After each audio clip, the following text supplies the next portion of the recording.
Today was a very exciting day where we get in touch with the Ultimaker Factor4. We finally were able to see it working live with our materials.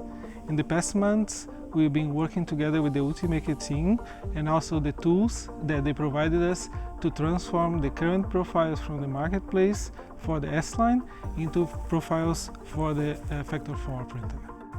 In my opinion, with the Factor4 in combination with the LEHVOSS materials, now we can really achieve applications that require a higher spec in terms of dimensional accuracy and overall reliability, so that are more consistent and that are one the same as the next one.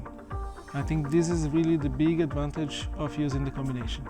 We started the testing with a PLA high temperature, and then we swapped to a polyamide high temperature in natural color and also a blue color, and this is actually food safe material. So it can be applied into the food industry, packaging industry. The really differential of this product is not only the color, blue, but also that is magnetic detectable. And this can be very useful for this field of food industry or packaging industry. Some of the PLA HT applications include when you have to do a functional prototyping that you need to go to temperatures up to 100 degrees. And this is really interesting because it's also tough as a normal PLA and it prints easy as a normal PLA. And this makes this ideal replacement for ABS.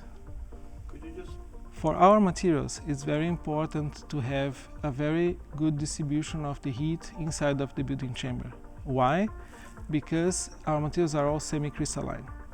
And a few degrees of temperature difference, it changes how the material will crystallize. And that means that also the final properties of the part will be very different. If you have a very homogeneous, it means that every time you print, you're going to have the same result.